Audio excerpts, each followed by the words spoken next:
what would happen was for me, I would just get into that flow state.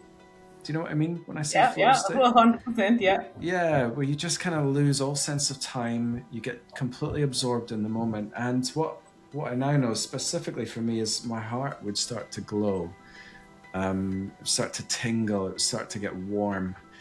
And this is how spirit come to me now to let me know that they're knocking at the door or there's a message coming for somebody soon or something. My heart starts to glow. The hardest thing about all of it is believing it.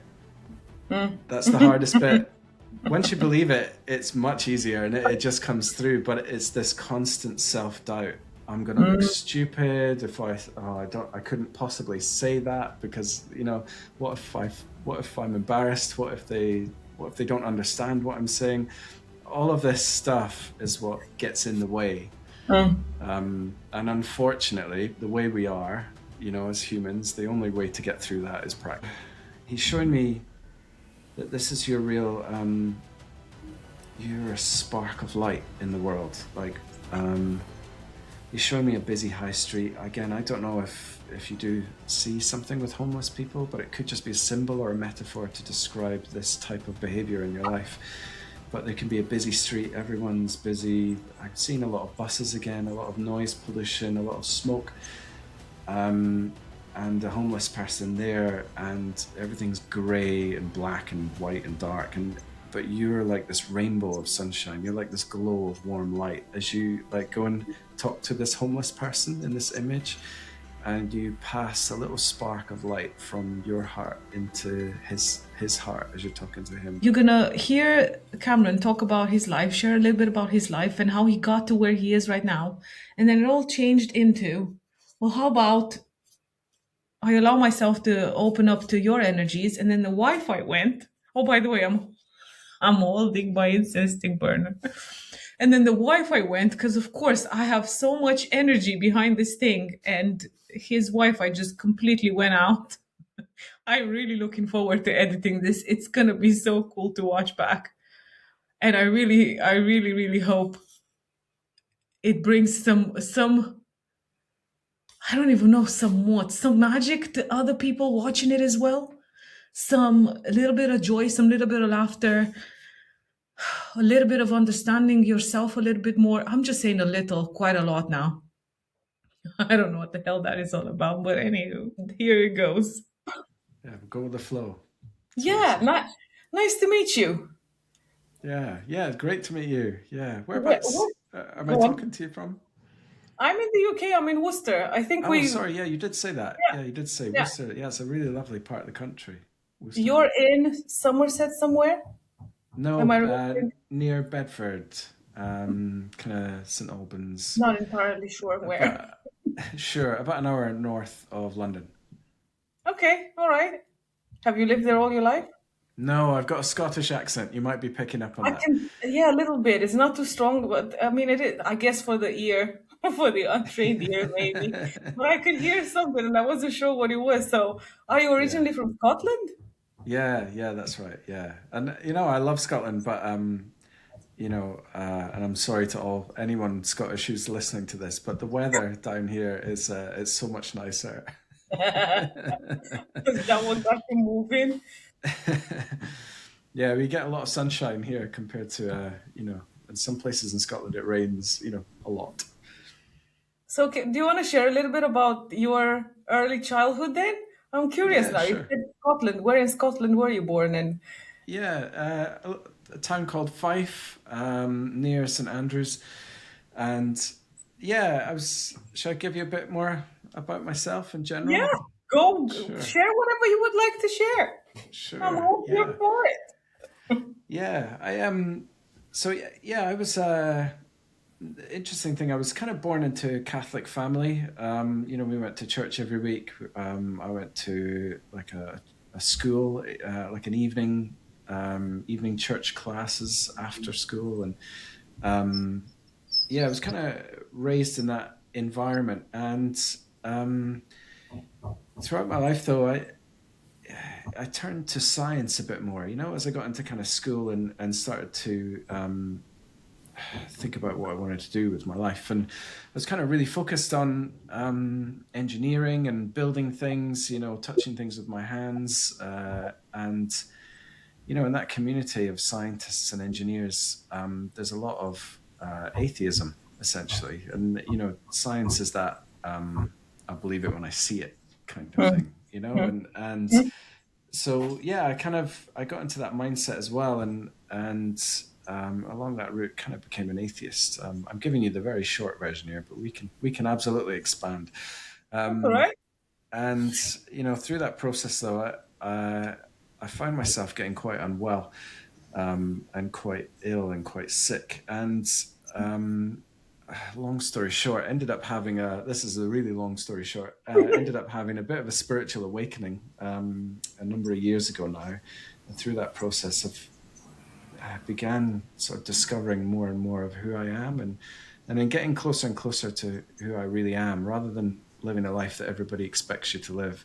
Mm, Discovered all this intuition I've got as well, and this kind of psychic mediumship skills where I can talk to people on the other side as well and connect people up with their loved ones that they haven't spoken to for a while. So yeah, it's been a bit of a wild roller coaster, really.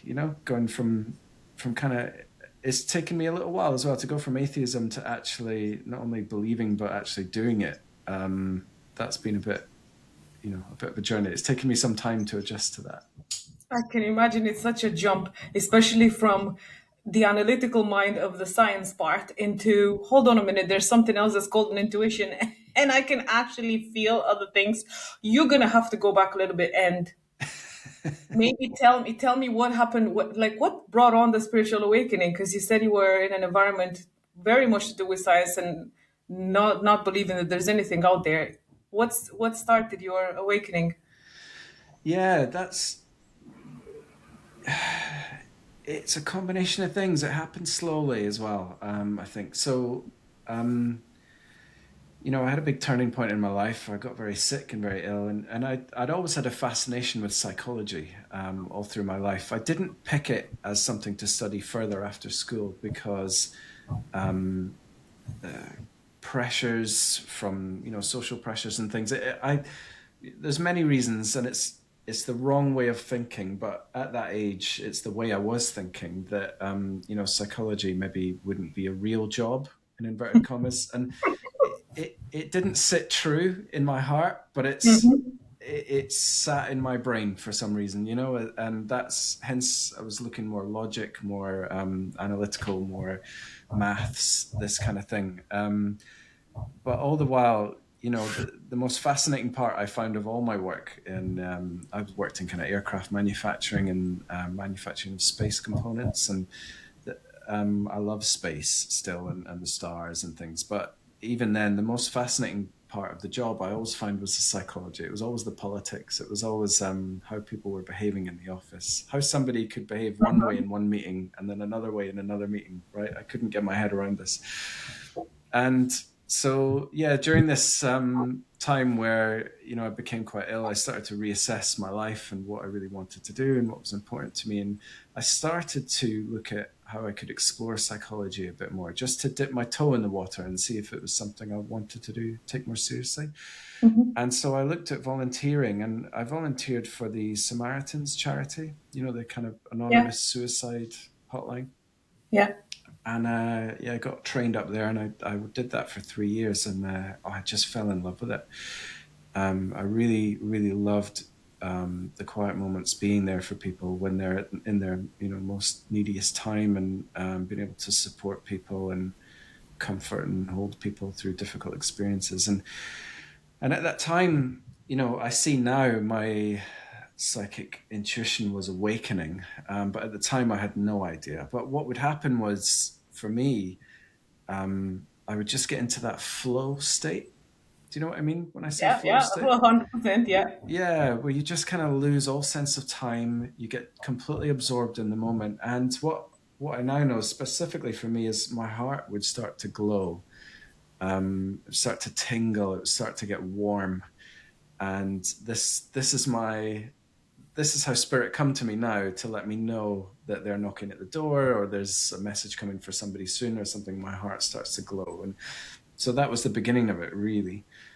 Um, so yeah, I How did long that for, ago was Sorry, how long ago was this? yeah, that was late 20 teens through about 2021. It was about that Mm-hmm. kind of time frame. Yeah, around about Mm-hmm. COVID.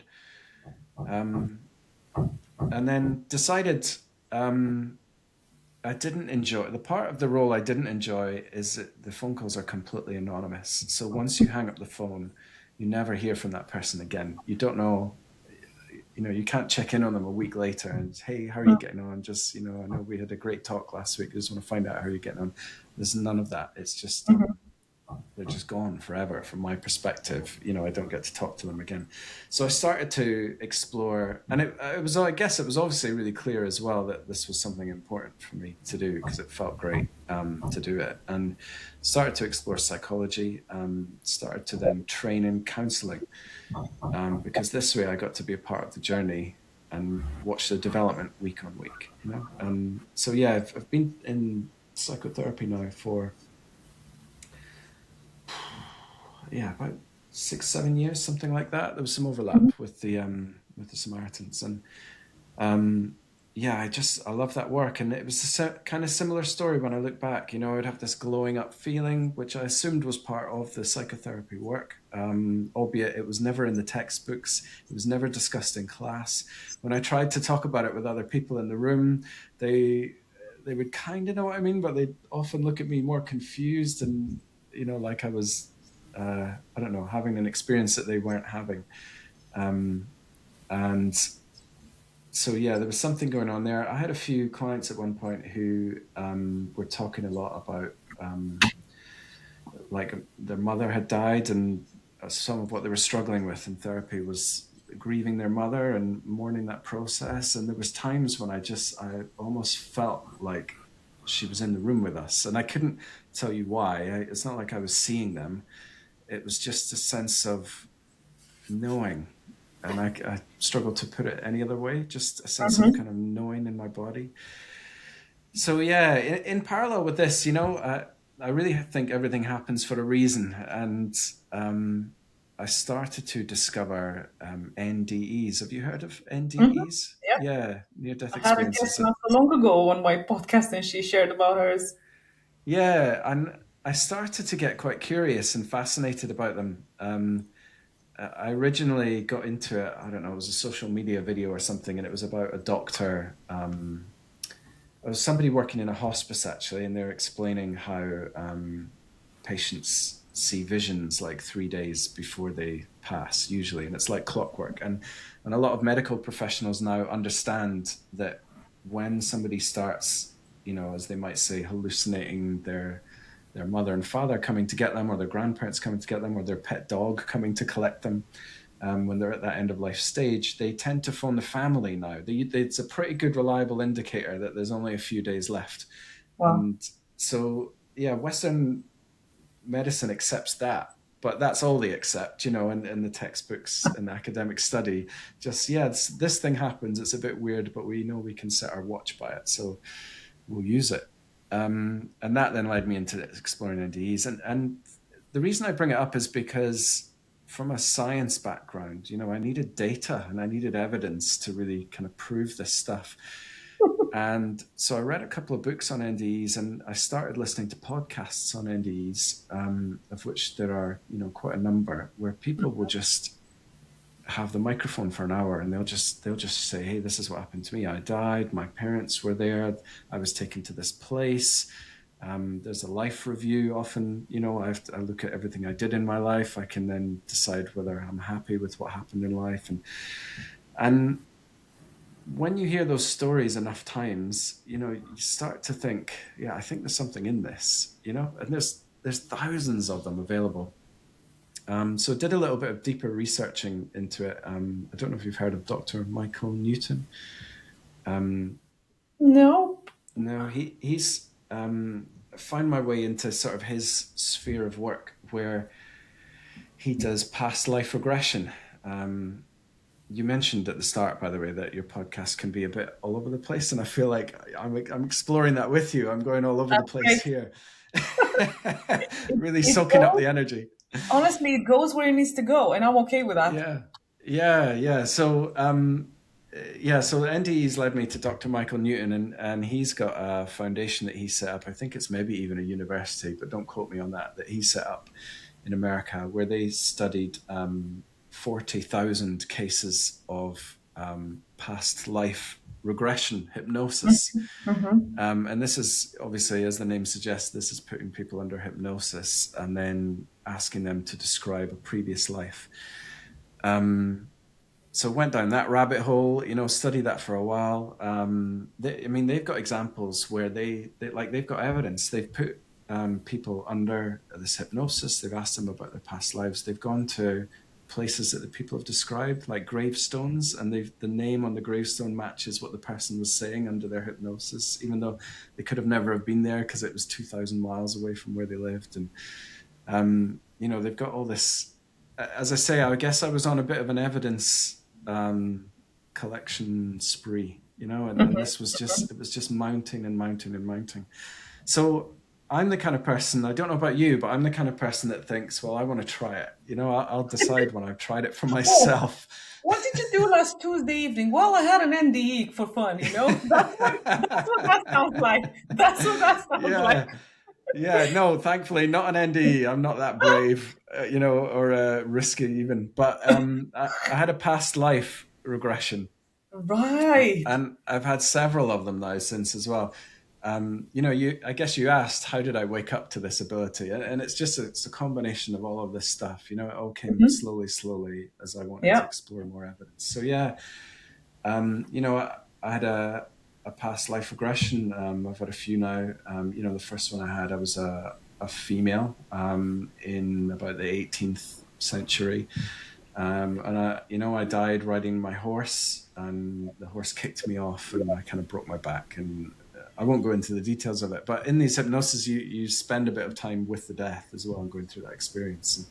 And, yeah, it was shown about my life there. And what's interesting is that when you're in these hypnosis, you recognize people from this life in that life. Mm. And they look differently. So, for example, in this life I was just telling you about, the father there was somebody I was really attached with. And the father in that life had the same quality, had the same familiar feeling, had the same energy signature as my daughter in this life.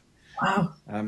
So I just knew when I was there, I was like, oh my God, it's my daughter, but it obviously looking like a dad, and behaving and acting like my dad in that life. And, I've had other ones as well. And some of the people that we have in our lives here, we go back previous lives with, and, we try and learn lessons, and we change our role to each other in these lives to try and see things from another perspective and from another angle. So yeah, that path then led me to a friend of a friend who was a psychic, and I thought, you know what, I listen to this stuff so much, I'm gonna do it for myself. I'm gonna see what happens. And yeah, the first thing that came through was my auntie, and the first thing she said was, "It's about time. We've been waiting for you." Wow. And Wow. then she described my auntie, and the way the way she was at the end of her life, her mannerisms, the fact she was in a wheelchair, the kind of illnesses that she had, it was unmistakably her. Mhm. That psychic then went on to say that I would work with her at some point. Interestingly, I'm going to be on her podcast in a few weeks. So this was quite a number of years ago now. And yeah, it's kind of, I don't know, one thing's led from another from there. I joined a psychic medium training class, joined with 20 people. And what's really interesting about that as well is I learned that everyone can do this. It's not for the gifted few. It's Mhm. everyone can do this. And I joined with 20 people, 20 strangers. And by the second week, we were all doing it.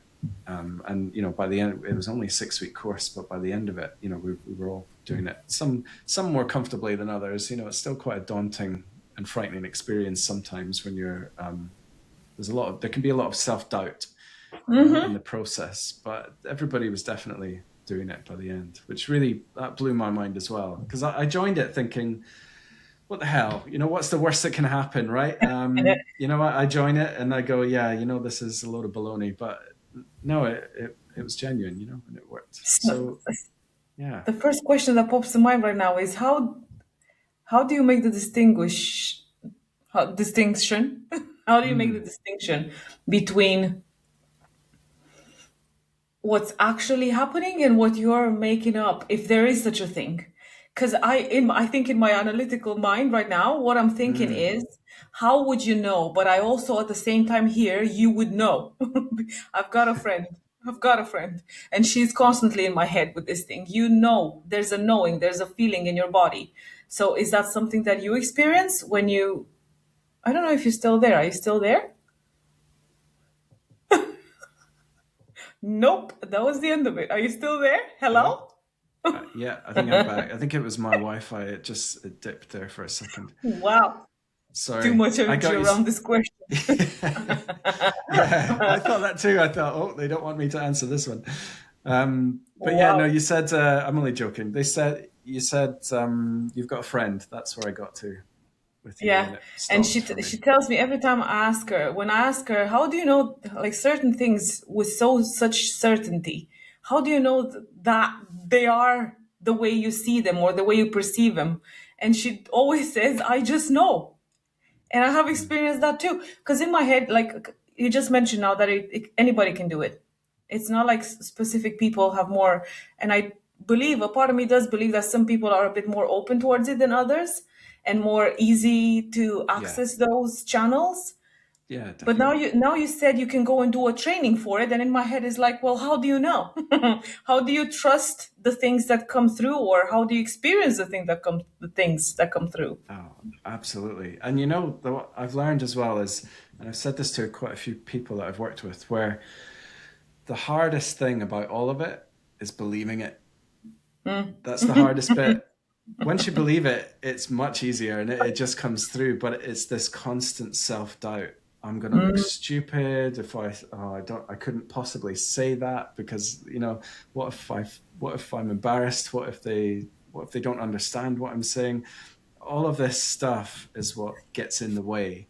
Mm, And unfortunately, the way we are, as humans, the only way to get through that is practice. The only way to get through it is to just keep doing it, even though you feel stupid, even though you think you're making it all up. The only real answer is just keep practicing.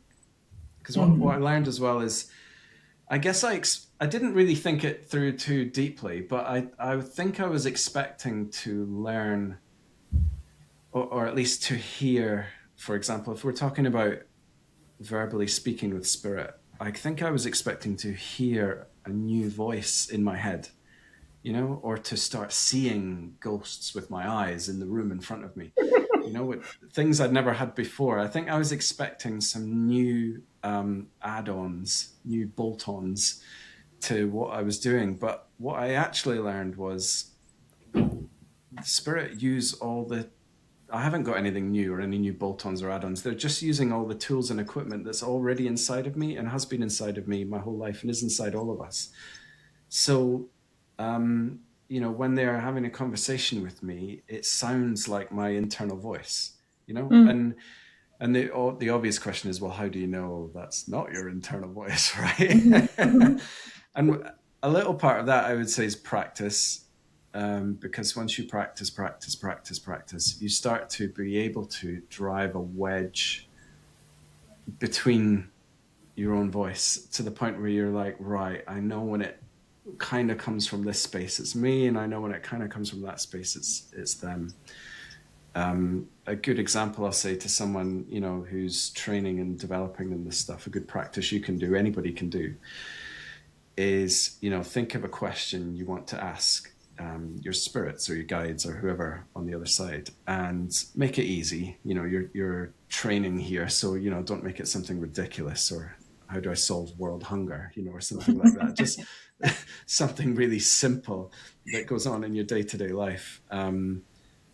and think about your question, get it right in your mind, think, how am I going to ask it? I'm going to ask this. Go to a quiet space, take a few deep breaths to calm down, and then take a breath to say your question. And you can say it out loud or say it in your mind. It doesn't matter, it doesn't make any difference. And as you go to say it, as you go to say the word what, for example, like, what's going to happen at the dinner event this evening? I don't know, it could be anything. But as soon as you go to say the word what, you'll get the answer. You'll hear with your internal voice the answer coming into your head. Mhm. Does that make sense? Because your Yeah, mind yeah, is yeah. so focused. Your mind is so focused on broadcasting outwards. It allows space for that inward transmission to come in. I'd maybe start with a yes/no question as well, rather than what's going to happen at dinner tonight. But do I really you know what I appreciate mean? this explanation because I I believe many times when, and I appreciate what he said about the add-ons as well, because many Mm, times that's what I believe too, like somebody that doesn't practice, because now I know it's a practice thing more. Um, I sometimes expect, like you're saying, to see different shapes or figures, or to hear something different, or to experience something external of me that's a bit different. But from mm, what you're saying, it's not like that at all. Or maybe it is for some people, but for you in particular, it's just a case of utilizing what's already there. yeah. So, so the practice that you just described now, it's it's very interesting because it's so simple Mm, and I know, I mean, I've practiced this many times, not necessarily with the purpose of expanding my psychic abilities, but with the purpose of hearing that voice. And many times I hear the answer straight away, just like you're saying, and I don't believe it. There's that part that's like, nah, can't be that. yeah. Because it's whether the answer that I don't want to hear or it's something I want it to be something else. So same thing basically. But yeah, I Mm, I like what you said about the practice and then belief. yeah. And test them. Spirit are really good at giving you the honest answer. There's sometimes the answer you don't want to hear. They don't muck about. They can have fun with you and play around, but if you want the truth, they'll just give you the truth. They're really blunt about it. Sometimes too blunt. Are you listening? And and so yeah, I hear what you're saying about sometimes it's the answer I don't want to hear, and so I have a hard time believing it. But it comes back to that believing it. So you can test them. You can do simple tests. I used to test.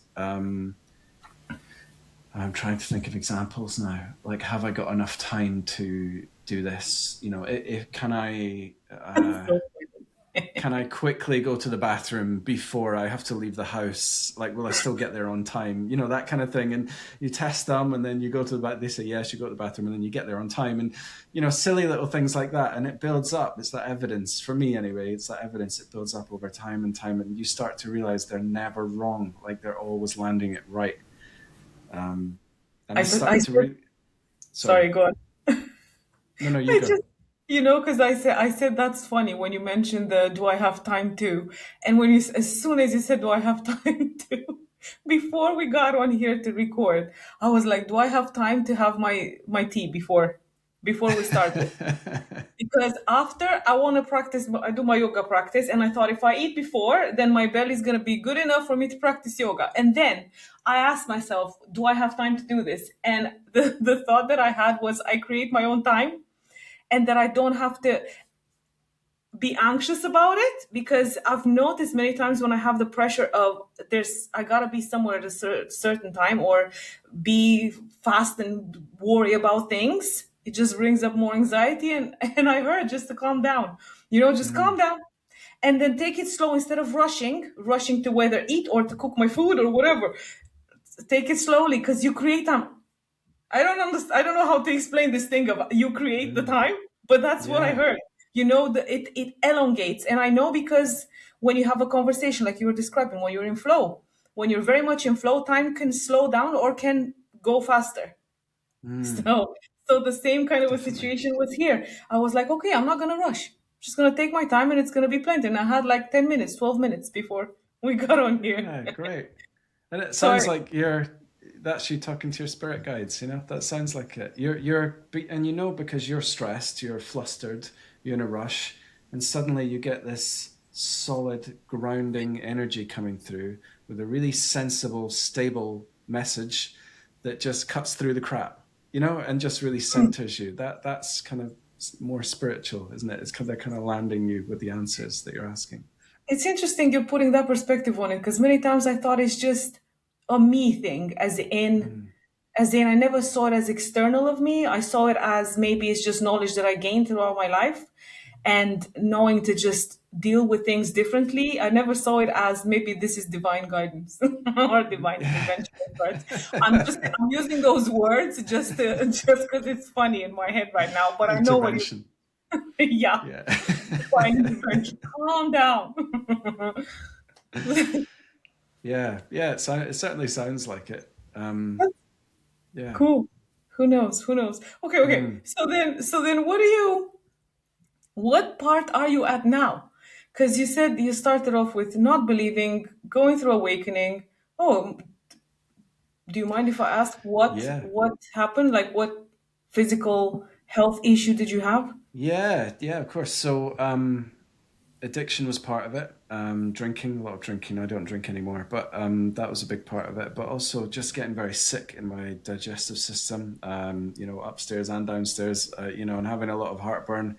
And um, you know, I think at one point I was on about 10 medications a day, had extreme anxiety, getting panic attacks. You know, it was just not, it wasn't a happy place. I think everything happens for a reason. And sometimes it only makes sense when you look back. And as I Oh, look back on it, I can see that I went to this place in my life. I through circumstances growing up and all kinds of reasons, and a lot of society does it today, I was learning slowly and slowly, more and more over time, to ignore my body, to shut it down, to suppress it. And then the body starts acting up, you know, because it can't handle it and it starts getting ill, it starts failing you. And ever since that moment, I had that, it kind of really tuned me in to my body. It's what was the start, at least, where I started listening to the signals and signs of my body. And that's kind of where, as I say, my heart started opening up. And it kind of went from there. And just, you know, sticking with that heart thing, this might resonate with a few people because I've always been the sensitive child in the family, if you like, and what I mean by that is pretty emotional. You know, my parents would say that I was quite an emotional child, quite maybe volatile, up and down with emotions all the time, quite sensitive emotionally, sensitive to anger, sensitive to maybe crying, and um, I see all of that now. It makes sense. That's my spiritual gift. That's my intuition. That sensitivity exists because I'm picking up on the feelings of people around me. I'm picking up, you know, on the spirits, you know, who might be around me or trying to help me in those moments. And you know, when you're a sensitive child in an environment that's not sensitive, you kind of learn to shut that down and put it away. And but of course, it wasn't my journey and it wasn't my path and it's not part of who I am fundamentally. So for me to live without that part of me is like voluntarily cutting your arm off or cutting your leg off. Painful, right? Painful, and the whole time questioning, why am I doing this? And that's don't we kind of what was all? happening. Yeah, you know, it's well documented in psychology studies that when you suppress emotions and feelings, you know, they find a way of popping out in other places in the body. And Oh yeah. yeah, so it was a really long-winded, painful, agonizing way to discover who I really was, to let go of the expectations of the outside world and start living my authentic life, my authentic self more. And that's kind of what I help people with now is trying to help them discover their authentic self and their authentic life, help them wake up to whatever their purpose is or their journey is in this life, whatever that might be. And you know, the way I do that, as I truly believe, is I feel like, you know, when we're at our most relaxed in life, picture yourself where, like, I don't know, on a beach. You know, some people don't like sand. I don't know. I can't think of somewhere. Sit on the grass if you don't like sand. But imagine yourself, on holiday on a beach, and you're just so relaxed. You've got no stress, no worries. This, to me, that's you're in your authentic state, and that's your natural state. That's your default state. If you had no obstacles or blockers, I feel like we would all naturally gravitate towards our best authentic selves, our best authentic life. And so, what I help people with and work with people through is trying to help them see where the blocks are. We learn quickly that you can't be on holiday forever. You have bills to pay. You have a mortgage to pay. There's work that needs done. There's 400 emails that need answered. And, through all of this stuff, we start to pick up armor and shields and, perhaps even turn to alcohol and substances and things like this just as a way of coping with life. And, how I work with people is trying to get them to see where they've got all that armor on and ultimately trying to put it down and trust that it's okay to put it down and start relaxing back into your best self, your best life. Some cliche terms I'm throwing out there, but I do believe in them. I understand what you mean. I'm curious of the process because you obviously have background in psychology, but you also have this intuition that's very heightened. You also have your analytical mind that I'm sure it's still there somewhere that's got Mm. its own pointers. What is your process? Like, what exactly do you walk people through? Yeah, it's I guess I'll tune into my intuition really to find out the best way to go about things. Sometimes people need a more human approach, in which case the psychotherapy comes in more helpful. That's when we're dealing with real, like, I don't know, deep emotional issues, wounds that maybe go back years and years. If there's relationship issues, things like that, that can help more with an ongoing work where we build a relationship together as well and try and understand what's going on. I become a part of the relationship in a way, and we can try and discover what those blocks are. Some if you've been, I don't know, stressed with the situation for 20 years, sometimes it can take a little while to unpack all that and overcome it. It's maybe not an overnight fix. Other times, though, like, it might just be spiritual guidance. It might just be bringing in my guides or your guides, calling them in. It could be past loved ones that are around you with family, and they just want to tell you, hey, you're spending a lot of time in this part of your life, with work or whatever, you need to ease up. It's not doing you any favors. You need to spend a bit more time out in nature, in the grass, run your fingers through the grass and, breathe in the fresh air and the sunshine. I feel like as I'm saying all this, I feel like I'm slipping into a bit of a reading for you there. I don't know if it's relevant for you. This whole No. nature thing.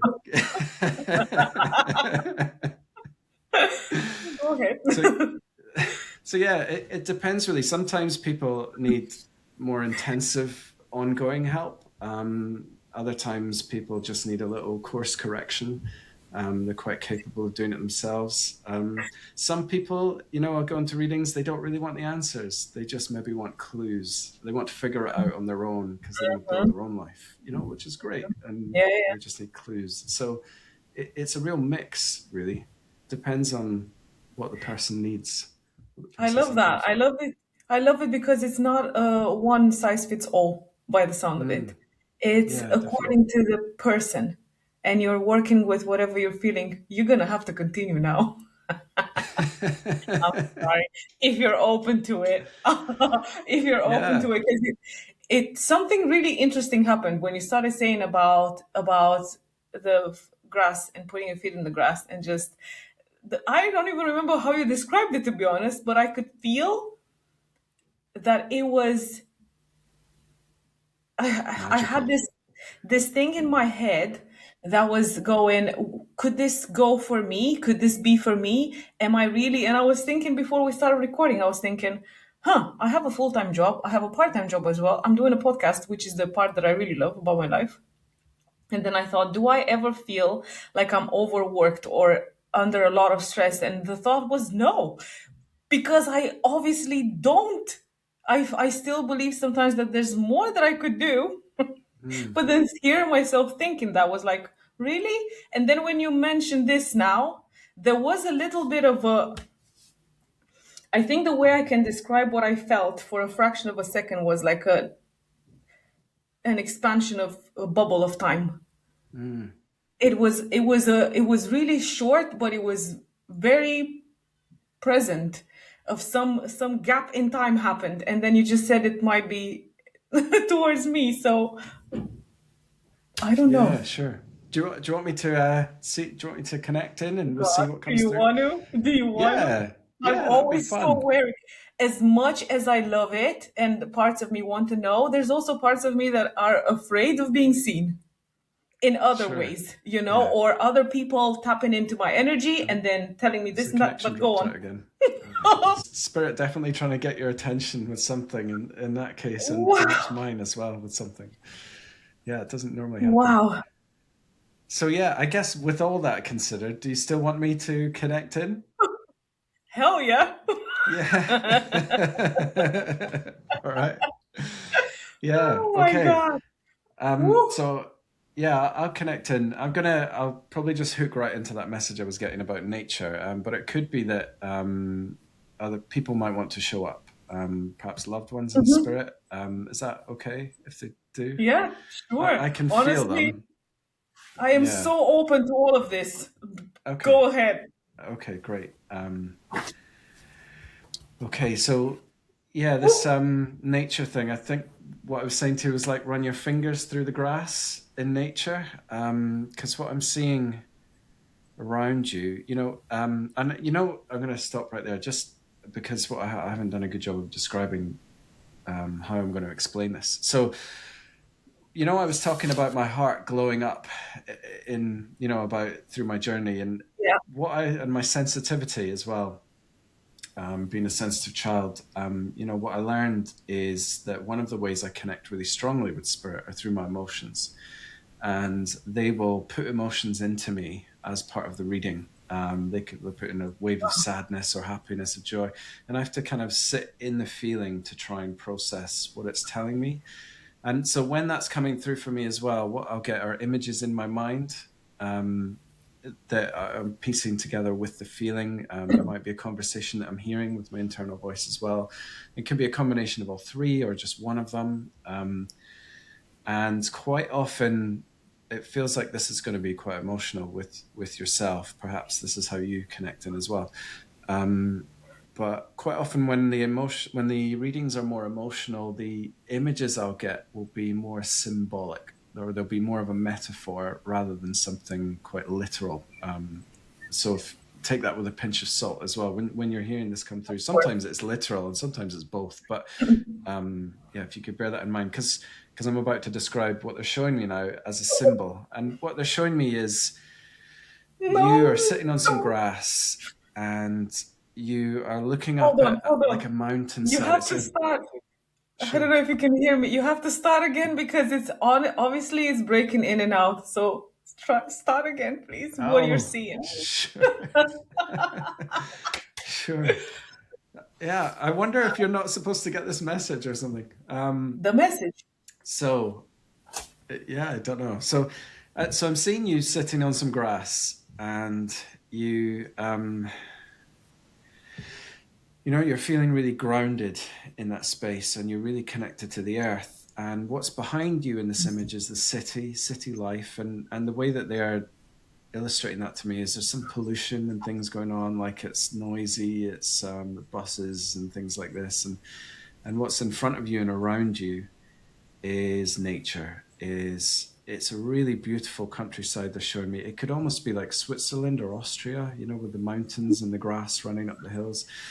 And they're showing me, as a way to describe how you're feeling in this scenario, that you are kind of in love. You're really at peace. You feel at one with nature. They're showing me, it's almost like a Disney film. They're showing me like squirrels hopping into the picture and little birds tweeting around, just showing how connected you are. And they're actually really telling me that you do have a strong connection with the earth. Does that make sense? Like with grounding on the ground?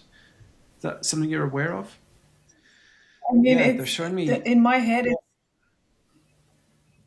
go on. Sorry. It's interesting because many times I feel like I am not grounded at all, and but I feel that, and I feel my heart as you're describing. I feel my heart, and I'm trying and I'm doing my best to keep it open and to not freak out about this. But continue. Sure. If it's too much, we can stop. Absolutely. No, no, no, not at all. Or even have a session off podcast as well, if that would make you feel more That'd comfortable. be very fucking cool. Yeah.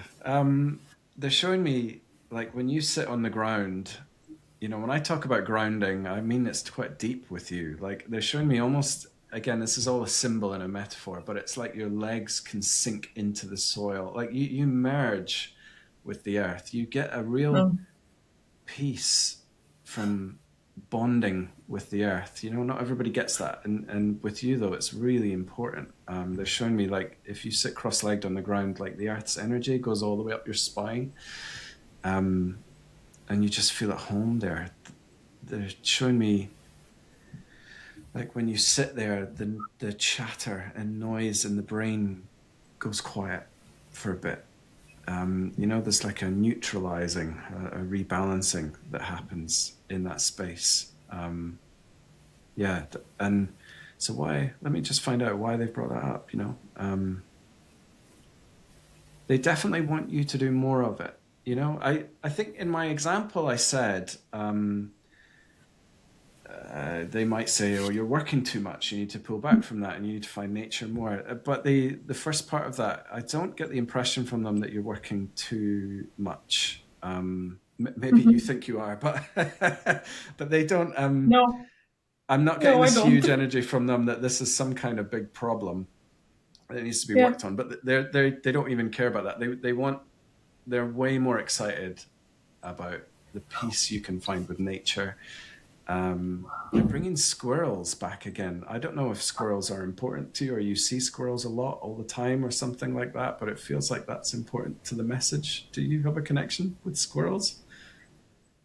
I don't necessarily know if yes or no. There has been a time in my Sure. life when it was a running joke with one of my friends, and all the squirrels were called Jojo for some reason. And every time we would see squirrels, we would send each other messages. Oh, I've seen a Jojo again, stuff like this. Yeah, So they yeah. keep pulling that in like it might be an important connection for you and squirrels. There's something that they're showing me. There's something about squirrels. They're playful, a bit like yourself, that they bounce from place to place to place, a bit like yourself. And they've got this cute energy about them, and they're playful, and they have a warmth about them that I'm picking up from you as well. All right, what else? I believe I've got some family here who want to just say hello. Is that okay? And Go just ahead. checking in, is it still breaking up for you? I know the image is a bit blurry for me, but I can hear you fine. Yeah, that's fine for me too. It's Okay. been the image it's a bit blurry, but otherwise it'll be fine whenever we look back. Okay. All right. Great. I'm sure. Um, because yeah, there's quite a sensitive group of people here stepped in. I think um, I don't know exactly the relationship to you, but it certainly feels like I've got a grandfather here, I've got a grandmother here. Now they could be great. They could be a great uncle or somebody, but they give that energy. And there's a few other people here, but those two are the only two stepping forward. And who's going to speak first? Okay, they want to speak together. So no, come on, I need somebody to step forward first. So the grandmother's going to step forward. They were having a little, you go, no, I'll go, no, we'll go together. No, so they feel quite So fun. close.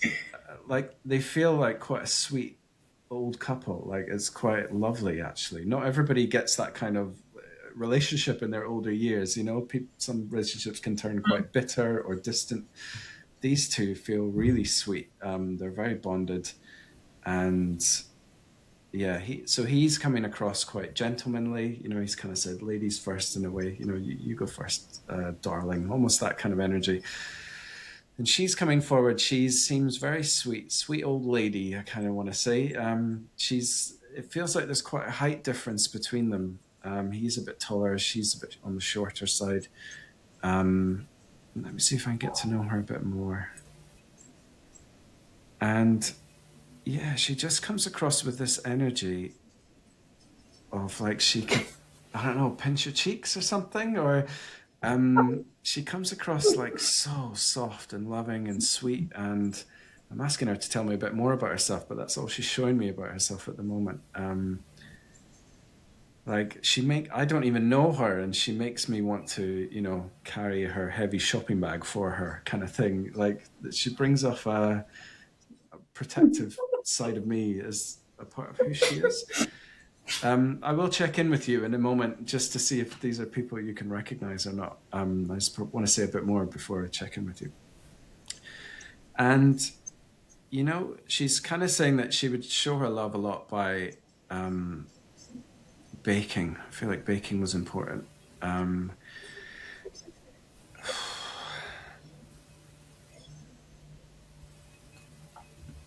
And she stopped right there. Why has she stopped? Let me,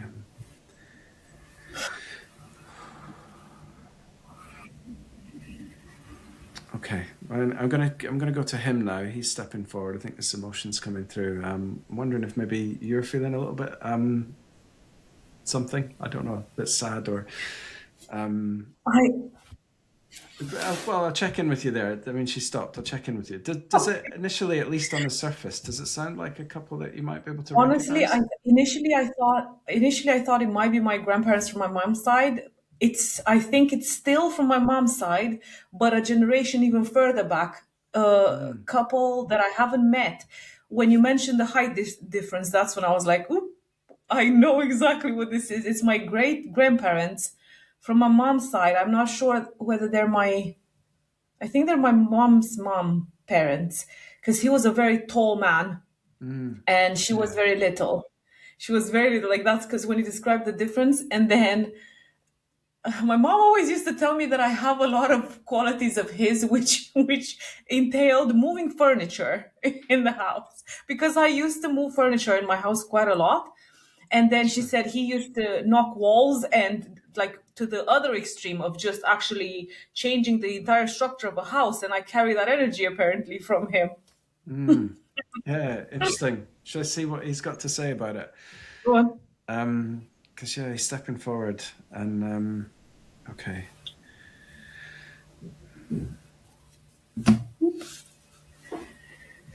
Yeah, you know, he's agreeing. He's saying, "Yeah, you've got a lot of qualities from me." I'm going to ask him to come a bit closer. Yeah, I'm going to let him do some of the talking through me, Yeah. because I think I'm just getting in the way. He's saying, "Yes, you have a lot of qualities of mine.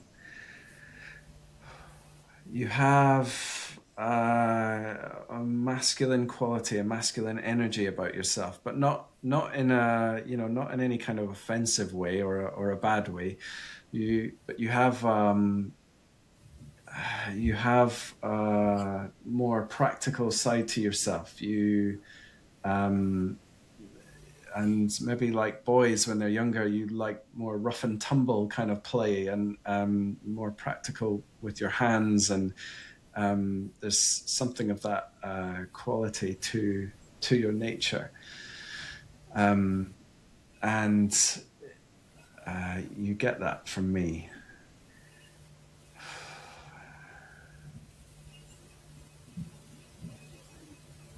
But you're very feminine as well. You have more feminine qualities than I had. You're very nurturing. You're a very nurturing person. You're very warm. You have a big heart. You have a lot of love for people around you. Um, you want to help people. You see people struggling and you want to help. You might see a homeless person and your heart goes out to them. You want to get close to them, and you want to get to know them, and you want to connect with them. You want to bond with people through love, and you want to nurture people with that real feminine side of you, a real mothering quality that you have in people. Um, you want to get alongside people when they're feeling low in their lives. And that's a very beautiful gift that you have to offer the world. There's a bit of your, this lady, that you get that from. I think you said great grandmother, didn't you? Um, and you're more rounded in that sense. You have more of a spiritual package in that way, where you have the practical tools, more masculine traits, I would say, to manage and handle the physical world, but also that emotional nurturing side, where you can really touch people's hearts when you connect with them. Does that resonate? Yeah. Yeah. Yeah. And the message is deepening a bit. So this is your gift. They're saying, like, this is your. Oh, I'm gonna ask him to step out of me a little bit, because I feel like I've got more of the connection with him now. I can run with this. So he's showing me that this is your real. You're a spark of light in the world. Like, he's showing me a busy high street. Again, I don't know if you do see something with homeless people, but it could just be a symbol or a metaphor to describe this type of behavior in your life. But there can be a busy street. Everyone's busy. I've seen a lot of buses again, a lot of noise pollution, a lot of smoke, and a homeless person there, and everything's grey and black and white and dark. But you're like this rainbow of sunshine. You're like this glow of warm light as you like go and talk to this homeless person in this image, and you pass a little spark of light from your heart into his heart as you're talking to him. And it's a spark of hope, and it's a spark of really seeing people. You said you didn't like to be seen, did you? But there's something about you want others to be seen that's coming through. It means a lot to you when other people feel seen by you. Does that resonate? I mean, it makes me understand a bit more why I like to do this Mm, podcast in particular, because that's one of the reasoning behind it. I would love to be able to support others to be seen, mm, which is if I can give a platform for other people to come and share their magic into the world, for them to be seen, and I am helping and aiding in that, very happy with that. But I also see it in other parts, like you're describing with a homeless person. I see it more as a metaphor, even the grayness and everything, because I do recognize that within myself. I see that I've got a lot of insight maybe into people. I see into people. mm, And many times I feel like this has been my path of learning how to speak what I see. Sometimes it might not be needed to be said. Sometimes I need to find a way to know how to use my words. And I can also see, because you said about the sparkle and putting the little light, that was so beautiful, by the way. But I can also see how I have the opposite as well. I see that I've got the not so nice quality of being very sharp too, mm. with the words that I use. What I'm getting is that there's more of a message. They could go deeper, but they don't want to say it in front of this audience. And Wow. that's kind of where I was going. I was trying to say it, but maybe Right. struggling to find the words. Really, there's probably more they could say, but Okay. yeah, like you talk about, We maybe can there's leave it part there. of you where you say the wrong thing, and I'm checking in, and do we talk about that? And they're kind of saying no. Let's keep it all good. Let's keep it all happy. Let's keep it all in the positive. Oh my That's God, definitely that's so. not how readings go all the time, and that's where they want to keep it. And they do want to come in. They are, while you're talking to me, they're kind of talking to me as well. And Mhm. they do want to bring in money. And I don't have any context for it yet. They just keep throwing in money. Yeah. Yeah. So let's. let's find out, right, what they've got to say about money. Um, Yes. Oh, this is so good. Who knew? they're asking you, um, are they? Come on, tell me. So when they're giving me money, and what they're saying is,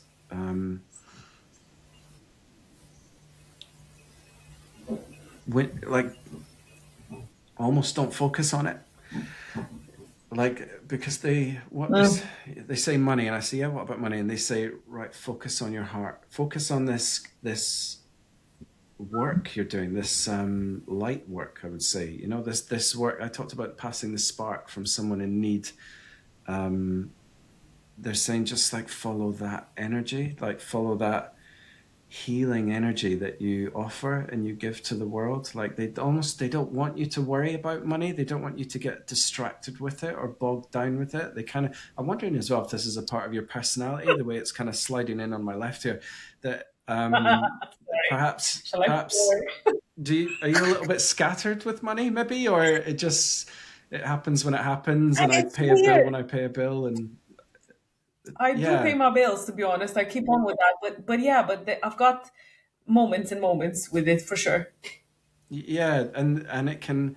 They're showing me that if you were to sit down with a spreadsheet, and try and control and organize everything, like, the overwhelm you would get would just be, oh, like, oh my God, it would be way too much. It's not you. It's not you. It's not how you operate. It's not how you live your life, and they love that about you, and they don't want you to get distracted. I don't. They brought money in, right? I don't know why they brought it in, but they brought it in to tell Yeah, you not to worry about yeah. it, in a way. And to you just keep following your heart. They're showing, oh, this is really beautiful. They've given me an image that of them as parents and you as a child, and they're watching you as proud parents. And you've got your little teddy bear in this image, and you're running around helping people. And there's this idea that, a child, hopefully, fingers crossed, right, a child doesn't have to worry about money and where money's coming from, in that sense, because the parents look after all the bills and the financial stress. The child just gets to play how they want to play. And that's how they want you to be. They want you to do your thing. They want you to follow your heart, follow your guidance, your inner guidance. You feel attracted to things, you feel pulled towards things, keep following that. That's um that's your compass. That's your clues that you're on the right path. And they're the parents, they'll stand behind, they're kind of proudly watching you. And they'll make sure, like, money and things are looked after. That, they're saying, it's not like you're going to win the lottery, or anything like that, but you'll have what you need when you need it. This, and I get the sense that you don't really crave for much more than having what you need when you need it. That you just kind of, you want to do your thing with your heart. Is that? That's been my path so far, to be honest. It's been a case of when I need something, I have it. It's never overflowing, let's say, like you said about the lottery. It's never been like, oh my God, I've got so much money, I don't know what to do with. But yeah, I do resonate with that. Mm, yeah, it's very sweet. You've got a very sweet team of people here, and your guide. I've got a guide stepping forward now. Um, Now, guides shapeshift. They can be anything.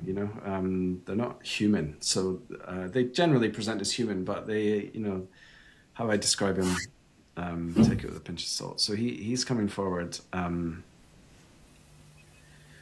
he's not revealing too much about himself. He's male. He's definitely male, and I know he's here because he's got this strong, calm, grounded presence. I feel my whole mood shifted as he's kind of stepped forward. And he's kind of wearing robes, but that's about as much as I can get from him. Kind of beige colored robes, and he wants to say, like, "Come talk to me more." He's a bit like that as well. Come talk to me more. Um, Oh, I love that. I'm being told. mm, and I'm asking him, how does she do that? And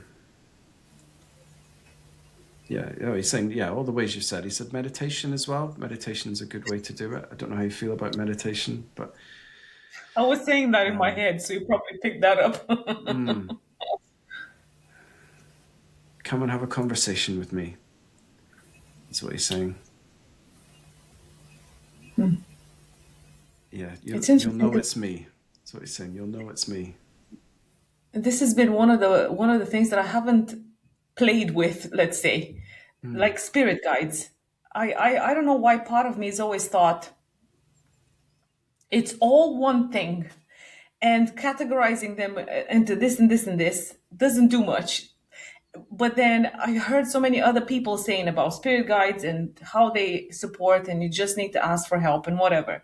And many times when I would try to do that, I don't feel like I've ever had a strong sensation of a spirit guide, like you're describing this person with robes and everything. But as you're describing now, I feel that. Like mm, as soon as you described that, the image that I had in my head was that's why the grass and the feet in the earth and everything. That's the energy that spirit guide yeah. brings in my head from what you described. Yeah, and it's important. They often bring the energy you need as well. They're mirroring sometimes, so Hmm. you can borrow some of it and go, oh yeah, I want to feel like that. You know? Yeah. Yeah. Yeah. Um, all right. Yeah, I feel the message kind of closing out there. I don't know if you had any Perfect. specifics or specific questions Oh no. you wanted If to I ask. do, it'll probably be when we're gonna stop this. And if you wanna stay a little bit over and share the other bits, I would greatly appreciate it. Yeah, sure. Whoa. This was very interesting. It was interesting because as soon as we started talking, I could feel the grounded energy that you bring. Because I Mm, feel like you've got a lot of grounding energy. And even the things that you were describing, and the path that you followed and where you are now, and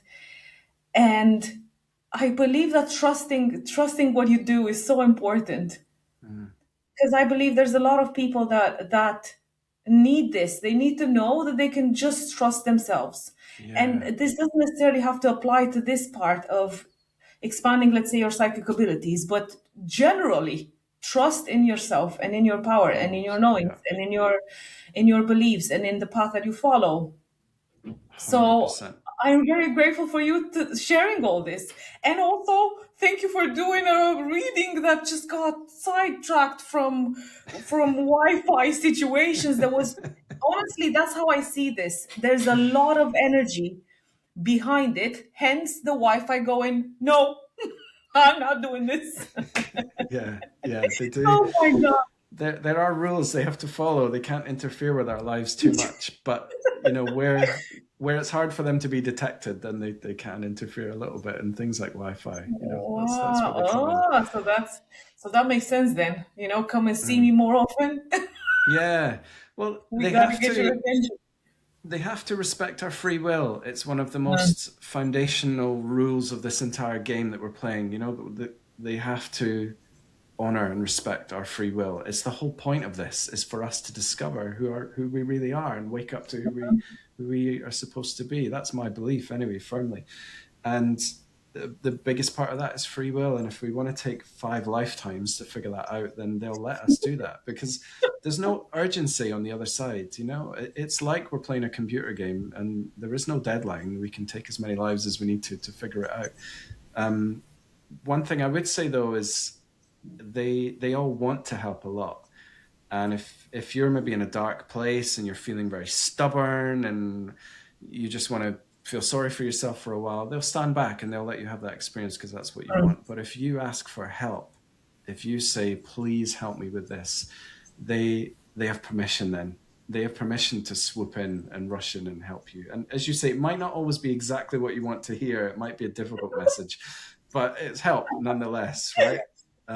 So yeah, you can start your day by just waking up and saying, "Can you have permission to help me today, wherever you think it's going to help me," and just keep that dialogue going. You're in charge. I am a bit mesmerized at this point, and I like the energy that I feel that I'm in right now, Mm. and I am grateful for you because I know I know part of it is because of what you bring. Mm. Oh God. So now I want to ask you, like, if other people want to work with you, where can they find you? Yeah, sure. So yeah, website's under construction, but you can find me on socials at Mm-hmm. Cameron Psychic Medium, Facebook and Instagram. And Mm-hmm. yeah, generally, as you put it really well. You know, I help people sort of wake up to who they are in a way, and I think people think that being their authentic self won't support them in life, and I can Mm-hmm. understand that, someone who's working in a stressful corporate job and doing a long commute every day and hates every single part of it. I've been there, I get it. That there is a part where it's like, well, if I just go off and do paintings all weekend, can I quit my job on Monday? I love painting. And the answer is, of course, no. There, unfortunately, it's a game that we're in, and there are rules that do exist. But if you start painting and you keep painting, and you start to really love it, and you go to classes and you start to go on social media with it, and somebody buys their first painting from you a year from now, can it snowball into your dream life? Absolutely. I like the things we're excited about. They're not an accident. They're deliberate. We're all excited by different things. Why is that? It's deliberate. I've done the psychology. I understand it can be shaped by past trauma and things like this as well. But again, I don't think that's an accident.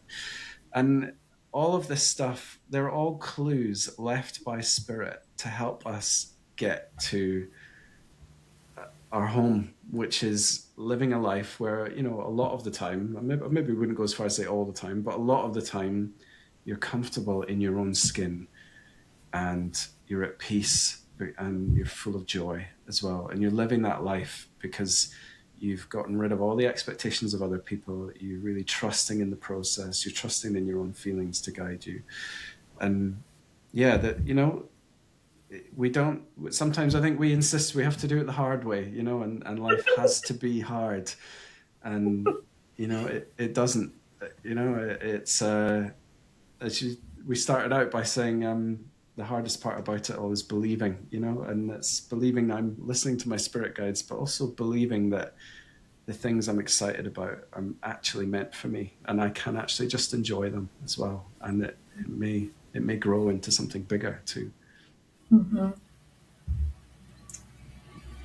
Thank you.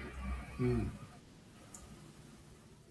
I don't have a thing with I've lost silence, you. but did you? No, Maybe no, I maybe mean, you've lost me in the silence. Yeah, because I like that too. And mm, I've noticed people are so uncomfortable with silence. And in my head it's like, but why? But mm. why? Especially when you share something like what you shared, it's like give it time to land a little bit. Because it does in my head and it does in my body. Mm, So yeah. I don't think I've got anything else on the pipeline. Except the fact that I like where this has gone. Mm, I love the turn that it has taken and the life that it created for itself. I love it and I appreciate you accepting my invitation to yeah, be here. yeah. It's been a lot of fun. You have a really great energy about you, and it's really great to connect with you. And you have a real authentic part about yourself, which is just wonderful. It's playful and childlike in a good way, a really Yeah, yeah, healthy way, a way that we all need, and, don't lose that. That's important. yeah. Yeah. It's, Thank you. yeah, it's a pleasure. Thank you.